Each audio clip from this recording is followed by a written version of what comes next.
नमस्ते। आपका बहुत बहुत स्वागत है मैथ्स 24x7 वाले इंस्टीट्यूट में। सर ये कौशलेन क्लासेस का इनिशिएटिव है कि भारत का नहीं, कोने कोने का बच्चा विश्व में कहीं भी बैठा हो, अगर उसको, अब ये कि थोड़ा सा मैं हिंदी बोल के पढ़ा रहा हूँ तो मुझे नहीं लगता विश्व का बच्चा यहाँ मैथ्स पढ़ेगा, लेकिन इतना ज़रूर है कि अगर थोड़ा सा मेरा सेटअप अच्छा गया, अभी मेरा वीडियो छोटा होता है सर, अभी 1 घंटे का वीडियो मैं इसलिए नहीं बना रहा हूँ क्योंकि कोई देखेगा ही नहीं। कोई भी इंस्टीट्यूट या कोई भी यूट्यूबर अगर अपना इनिशियली स्टेप स्टार्ट करता है तो उसको ज़रूरी होता है कि वो छोटा छोटा वीडियो बनाए। सर कुंडली तो मेरे पास सारे चैप्टर की है, लेकिन मजबूरी है हमारी कि हमको 15 से 20 मिनट के अंदर अपना लेक्चर ख़त्म करना होता है। आज हम लाए हैं क्लास 11th का सेट, पहला चैप्टर है ना सर। देखो तजुर्बे बेस की एक बात बता दूँ, किसी भी चैप्टर को अगर समझना है तो ये बोला जाता है कि आप चैप्टर के स्टार्टिंग से पढ़िए, वहाँ तक जाइए। मैं आपको बोलता हूँ कि आप इंटरेस्ट क्रिएट करिए, चाहे जो पढ़िए उस चैप्टर का, जितना भी आपको समझ में आ जाए। देखो सर, हम कहते हैं ना जब दिन सुधरता है ना, देखिए दिन सुधरता है तो जो लोग बोलते नहीं सर वो भी बोलने लगते हैं। मतलब ये कि आपके पास पैसे ना हो तो इधर उधर आपके जेब से पैसे गिर भी जाएंगे, लेकिन अभी 10, 20, 50 लाख आपके पास रखा हो तो जो कहीं पैसा इधर उधर पड़ा होगा ना वो भी मिल जाएगा। ये तजुर्बे हैं हमारे, इसलिए मैं बोल रहा हूँ। तो थोड़ा सा आप इंटरेस्ट क्रिएट करिए हर एक चैप्टर में। कोई चैप्टर टफ नहीं है सर, मैं कैसे बताऊं आपको, आप तो ऑनलाइन हो, मैं वीडियो बना रहा हूं। अगर कहीं आप ऑफलाइन होते ना तो मैं कुंडली खोल के दिखाता सर। जो लोग हवा बनाए हुए हैं मैथ्स का वो हवा नहीं है सर। तो मैं एक बात बता दूं कि अब मैथ्स का टेंशन ना लीजिएगा, मैथ्स की जिम्मेदारी अब हमारी सर पूरा मुझ पे छोड़ दीजिएगा। और एक बात बता दें, मैथ्स की पढ़ाई हमसे अच्छा के कराए, प्लीज़ बुरा मत मानिएगा, ये तो मैं आपको हंसाने के लिए बोलता हूँ। बहुत बड़े बड़े महारथी पढ़े हुए हम क्या हैं बाबू, बस ये है कि तजुर्बा है हमको तो हम अपनी बात रख देते हैं, और इसको रखने से कोई रोक भी नहीं सकता, और वीडियो में मेरा कुछ आप कर भी नहीं सकते। क्या कर लोगे, मार भी नहीं पाओगे मुझे, ठीक है। तो ज़रा ध्यान से सुनिएगा, ये पार्ट 1 है सेट 11th का। सेट वो दिखाइए सेट 11th का भाई।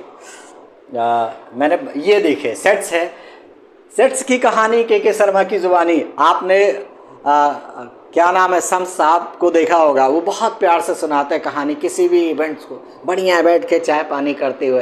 तो ऐसे कहानी हम भी सुना रहे हैं सर, बहुत टफ अप नहीं है सर। देखिए ये सेट्स का पहला क्लास 11th का पहला चैप्टर है सेट।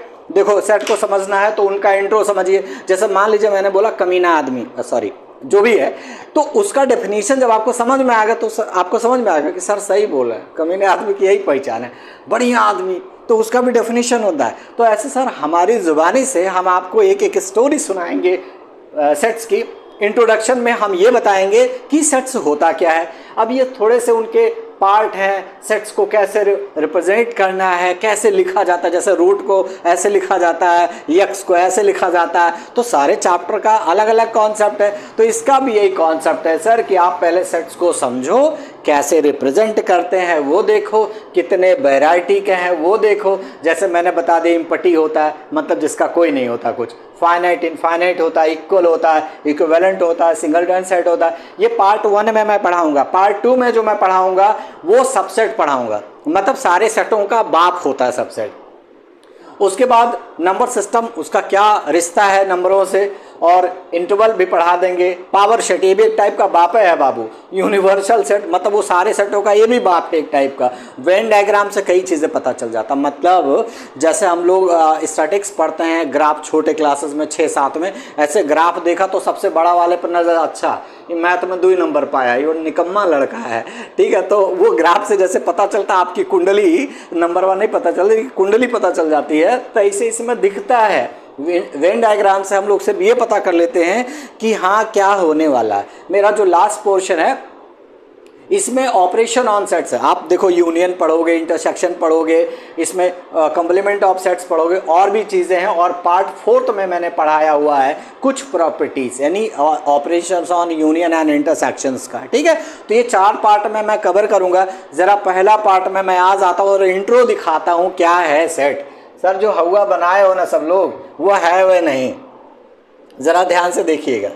अच्छा एक बात मैं बता दूं बाबू कि जो मैं पढ़ा रहा हूँ ये सिर्फ मेरा तजुर्बा है सर। अगर वर्ड मेरा आपको बुरा लगता है तो मैं हाथ जोड़ के क्षमा मांगूंगा, क्योंकि मैं आपको सही बताऊं, आप प्रिंटर पे कुछ लिखिए, मतलब लैपटॉप पे कुछ टाइप करिए और आपको प्रिंट करना, तो जो सीन आपको दिखता ठीक वैसे नहीं जाएगा, वायरवा में अपने कुछ यूनिट में कन्वर्ट होके जाएगा, आपको प्रिंट निकाल के दे देगा। तो समझिए, मैथ को समझने के लिए आप चाहे जैसे तरीका यूज करिए, आउटपुट वही वाला दीजिए, समझिए, चाहे जैसे आउटपुट बढ़िया वाला दीजिए। तो देखिए, बात सेट की चल रही थी, तो थोड़ा सा देखिए, हम लोग पढ़ रहे हैं सेट्स, ये है क्लास 11th का, है ना सर। अच्छा, सेट क्या है मैं आपको सही बताऊं, एक कलेक्शन है, वो भी कलेक्शन किसका, जैसा मैं बोलूं, कलेक्शन बोलना था वेल डिफाइंड ऑब्जेक्ट का, लेकिन मैं सिर्फ कलेक्शन बोल रहा हूं। जैसा मैं बोलूं कि मेरे गांव के सारे अच्छे व्यक्ति, तो आप जाके घर घर पता करिए, कोई नहीं बोलेगा हम अच्छे नहीं हैं, हर कोई जी भैया मत तो अच्छे आइए, देखिए हम में ये खास बात है, वो खास बात है। और सुनिए, आप कहीं चाय की दुकान पे बैठिए और किसी से मिलिए, तो आप समझ जाइए कि सबसे विद्वान व्यक्ति वही है, क्योंकि आपको वो बोलने से मतलब रोकेगा, वो बोलता रहेगा, आपको लगेगा सबसे विद्वान व्यक्ति यही है। यानी हर जगह विद्वान बैठे हैं सर, इसलिए अपने काम से काम रखिए और जिससे आपका फायदा हो, किसी का नुकसान भी ना हो, वो थोड़ा ध्यान में रखिए। तो यहाँ कलेक्शन की जो बात है, जरा मैं एक बात बोलूँ, मैंने क्या बोला कि मेरे गाँव के सारे बुद्धिमान व्यक्ति, तो मुझे लगता है ये कलेक्शन नहीं है सर, क्योंकि उसमें कोई पीछे नहीं हटेगा। वो बोलेगा देखो भैया, मान लिया हम इनके जैसा नहीं है, लेकिन हमें ये खास बात है, ठीक है, तो ये हम लोग नहीं मानेंगे। मान लीजिए मैं मान लूँ मेरे गांव के सारे लोग अच्छे हैं, आप तो नहीं मानोगे ना कि अरे कहाँ गांव है इसका, कौन से लोग की बात कर रहा है। तो सर बात आप वो करिए जिसको कुछ लोग जानते हों, वो है कलेक्शन, वो है वेल डिफाइंड ऑब्जेक्ट, वो है सेट। और सेट रिप्रेजेंट करने का तरीका है ऐसे, आप लिखिए ये और ये, जैसे मैं लिखूं ऐसे, all the famous person of Ayodhya. तो ये आपके दिमाग में आ गया होगा अयोध्या का कौन सा फेमस व्यक्ति है, मैं नाम नहीं लूंगा, लेकिन ये सेट नहीं है सर, बिल्कुल सेट नहीं है। क्यों? क्योंकि अयोध्या के जो फेमस व्यक्ति हैं उनको मैं जानता हूं, 2-4 लोग और जानते हो, आप वीडियो देख रहे हो, पता नहीं आप कहाँ से हो, तो आप थोड़ी जानते हो। तो सर ये सेट नहीं है। अगर मैं लिख दूं ऑल द फेमस मैथमेटिशियन, क्या लिख दूं? फेमस मैथमेटिशियन ऑफ अयोध्या, मान लीजिए ऐसा लिख दूं, तो सर आप मेरा नाम छोड़ के आप सबका नाम ले सकते हो, लेकिन ये भी सेट नहीं है, ये सब बेकार है। सेट क्या है ये देखिए, सेट क्या है, सेट ये है, मैंने कहा all the even number less than 10। तो ध्यान से देखिए, ऑल द इवन नंबर मतलब all the even natural number less than 10। तो इससे किसी गंवार से पूछोगे वो बता देगा, हाँ इतना ही होता है, लेस देन 10 बोला ना सर ने, यही होता है सर, ये सेट है। अगर मैं बोल दूं पर्टिकुलर नाम किसी का, जैसे मैंने बोला कि number of boys in your school, तो भैया आपका स्कूल है अगर, तो इसका मतलब आपके यहाँ इनरोलमेंट का एक सीट होगा कि आपके यहाँ 50 स्टूडेंट है, 100 स्टूडेंट है, आप उसको सेट बोल सकते हो। तो सेट क्या होगा? एक कलेक्शन हुआ, वो भी वेल डिफाइंड ऑब्जेक्ट का। ठीक है, एक और लिख देता हूं, मान लीजिए बी है, तो मैंने लिखा कि हमरे यहाँ दाल बना है, क्या बना है? दाल बना है, चावल बना है, सब्जी नहीं बनी क्योंकि टमाटर महंगा है, बना देते हैं, सब्जी है और क्या है? चावल दाल सब्जी रोटियां बना देते हैं। तो सर ये है सेट, ये 4 चीज बना है ना, तो ये सेट है हमारा। अच्छा, तो इसको हम हटाते हैं, इनका रिप्रेजेंटेशन कैसे होता है? इनका रिप्रेजेंटेशन कैसे होता है ये जरा ध्यान से देखिए। इनका 2 टाइप का रिप्रेजेंटेशन होता है। एक होता है रोस्टर फॉर्म। क्या होता है? Roster form. ये रोस्टर से मैं सही बताऊं, जैसे मुर्गा उर्गा भून डालो, चमड़ी उमड़ी निकल जाए, मुझे वही याद है, रोस्टर फॉर्म, नंगा नंबर। रोस्टर मतलब नंगा नंबर, ऐसे वाला रिप्रेजेंटेशन होता है, ऐसे 2 4 6 8 10। अब आप कहोगे सर कि आप तो पता नहीं कैसे पढ़ा रहे हो सर, ऐसे याद कर लीजिए। जैसे कहता है रोस्टेड मुर्गा लाइए भाई, तो ये रोस्टर का मतलब ये नंगा नंबर, कोई दिक्कत नहीं है। और दूसरा देखिए सेट बिल्डर फॉर्म होता है। क्या होता है? Set builder form. ये कैसा होता है? मैं सही बताओ, इसी नंबरवा को अगर हम लोग ऐसे लिख दें, ऐसे करके, x such that x is natural number या natural even number less than 10, less than 11, क्योंकि 10 तो ही है सर। ये देखिए बस दो तरीका रिप्रेजेंट करने का, और कुछ नहीं है। अब जरा अगला देखिए, अगर हम लोग इसके टाइप्स बोलते हैं, देखिए अब हम लोग ये तो पहचान गए कि कौन कौन सेट है, ये तो पहचान गए ना कौन कौन सेट है। तो सेट को हम लोगों ने डिफाइन किया कि जैसे मान लीजिए कि हमने बोला इम्पटी सेट। अब ये कहोगे सर आपने तो अभी बोला कि सेट तो वो होता है जो जिसमें कलेक्शन होता है, वो कलेक्शन वेल डिफाइन हो, तो इम्पटी सेट कहाँ से आ गया? देखो भैया एक बात बता दे, कोई ज़रूरी नहीं है कि हर बार एलिमेंट हो। ऐसे कभी कभी होता है कि आपकी जो पूरी बात आती है पूरी नहीं समझ में आती मुझे, तो इम्पटी सेट है। मतलब आपने पूरा बढ़िया बात बका, अब मैं बक रहा हूँ ना आपके सामने मैथ्स, आपको 1% नहीं समझ में आया तो इम्पटी सेट है, बेकार वाला। तो इम्पटी सेट को हम लोग रिप्रेजेंट करते हैं ऐसे, मतलब कुछ नहीं है। जैसे मैं बोलूँ कक्षा, एक ऐसा बच्चा जो कक्षा 10 में और कक्षा 11 में दोनों में पढ़ रहा हो, तो सर ये बेकार की बातें है ना, है ना। मैं बोलूं कि मैं वीडियो बना रहा हूं, आप मेरे सामने भी बैठे हो और आप लंदन में बैठ के देख भी रहे हो, तो ये कैसे संभव? ये इम्पटी सेट हो गया सर। अच्छा, दूसरा एक होता है फाइनाइट सेट। क्या होता है? फाइनाइट सेट का मतलब होता है जिसमें नंबर ऑफ एलिमेंट क्लियर हो। जैसे मान लीजिए मैंने बोला all the even number between 1 to 15, all the even natural number between 1 to 15, sir वो फाइनाइट है। पूछे कैसे? 2, 4, 6, 8, 10, 12 और 14, ये है नंबर 2, 4, 6, 8, 10, 12, 14, ये नंबर्स हैं जो हैं फाइनाइट। और इनफाइनाइट की बात करेंगे सर, बहुत इजी है, नमोए से पता है इनफाइनाइट, मतलब इसकी बात पूरी समझ में नहीं आनी है। ये जो भी बकेगा ना कुछ नहीं समझ में आने वाला, ये जो बोल रहा है सब जा रहा है, ऐसे हवा ही हो रहा है, तो उसको बोलते हैं इनफाइनाइट। जैसे मैं बोल दूं नेचुरल नंबर 1, 2, 3, 4 ... अपने मन से लिख लीजिएगा, आप अपने मन से लिख लीजिएगा। जब लिख चुकिएगा तो किसी और से बोलेगा तो अब तुम लिखो, वो बोलेगा अब तुम लिखो, ऐसे ऐसे बढ़ोती पार हो जाएगी, दूसरी जनरेशन आ जाएगी, इनफाइनाइट नंबर खत्म नहीं होगा सर। ये मैंने बोला empty set, finite set, infinite set. जरा और देखिए, एक वर्ड है सिंगलटन सेट, इसमें एक होता है खाली।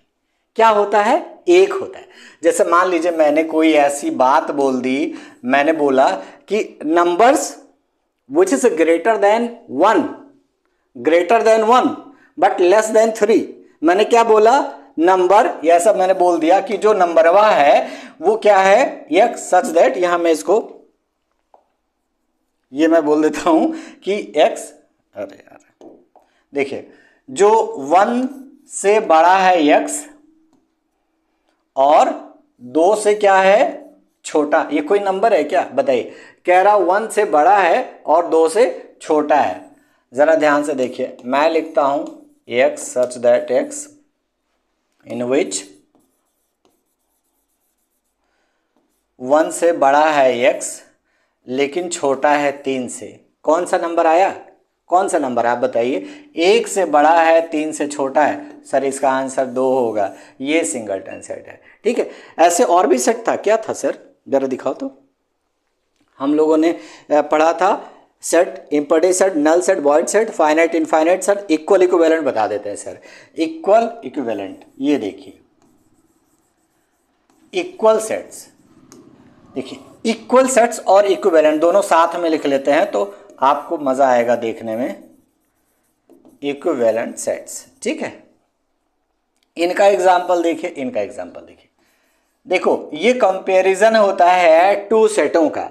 जैसे मान लीजिए सेट ए में 1, 2, 3, 4 हैं, क्या है 1 2 3 4, और सेट बी में 3 4 1 2। ध्यान से देखिएगा, ये जो इक्वल की बात बोलता है ना सर, इक्वल का मतलब नंबरवा तो इक्वल होना भी चाहिए, वो डिजिटिया भी इक्वल होना चाहिए, भले तुम अलग अलग लिखे हो। जैसे मान लीजिए कि मेरे यहां बना है चावल, क्या बना है चावल, मेरे यहां और भी बना है, दाल भी बना है, रोटी बना है, सब्जी नहीं बना क्योंकि सब्जी बनती भी नहीं इतनी महंगाई में। ये देखिए हमने बी वाला बोला कि आपके यहाँ दाल बना है, आपके यहाँ रोटी बना है और आपके यहाँ चावल बना है। सर आप भी तो मेरे ही बिरादरी के हुए ना, कि आपके यहाँ भी सब्जी नहीं बना है। हाँ, मैंने चावल दाल रोटी लिखा है और आपने दाल रोटी चावल लिखा, बात तो एक ही है ना सर, इक्वल सेट हुआ, मतलब आपके नंबर भी इक्वल हो और वो कंटेंट भी सेम हो तो इक्वल सेट कहलाता है। इक्विवेलेंट का मतलब ये हुआ कि जैसे मान लीजिए सेट ए है, हमारे पास बना है चावल, हमारे पास बना है रोटी और हमारे पास बना है, गलती से लिख दिया क्षमा करिएगा, सब्जी भी बना है, और आपके यहाँ बना है चावल, आपके यहाँ बना है दाल और आपके यहाँ बना है पूरी। तो देखिए आपके यहाँ भी 3 सामान है, 3 चीज बना है, मेरे यहाँ भी 3 चीज बना है। तो इसका मतलब सिर्फ ये है सर, हम लोग इक्विवेलेंट, आइटम मैच नहीं कर रहा है, आइटम मैच नहीं कर रहा है, बस कंटेंट हम लोगों का अलग अलग है, नंबर ऑफ कंटेंट सेम है। तो इक्विवेलेंट में एक खास बात होती है कि जो नंबर ऑफ एलिमेंट होते हैं, जैसे आपके यहाँ 5 आइटम बना तो मेरे यहाँ 5 आइटम बना, कहाँ बना राम जाने, लेकिन ये कि तब हम लोग इक्विवेलेंट है। लेकिन इक्वल में क्या होता है कि नंबर ऑफ एलिमेंट सेम होना चाहिए और उनकी क्या बोलते हैं, उनकी इमेज भी वही होनी चाहिए। जैसे अब आपके यहाँ 1 है तो इनके यहाँ भी 1 है, लेकिन आपके यहाँ पहले नंबर पे, उनके यहाँ तीसरे नंबर पे। इतनी सी कहानी है। इसके बाद सर मुझे लगता है सेट में कोई डाउट नहीं बचेगा। तो इंट्रोडक्शन हुआ, इंट्रोडक्शन में आपने देखा टाइप्स ऑफ सेट्स, उनका रिप्रेजेंटेशन, और अगर थोड़ा सा भी आपको लगता होगा कि हाँ कुछ मजा आया तो हर चैप्टर में मजा आएगा सर, इससे ज्यादा कॉन्सेप्ट नहीं है। दूसरा लेक्चर, तीसरा और चौथा, क्योंकि मैंने सेट को टोटल 4 पार्ट में बांटा हुआ है। आज मेरा पहला खत्म हुआ है सर, अभी दूसरा तीसरा चौथा बाकी है। वेट करिएगा, बहुत जल्दी अपलोड करूंगा।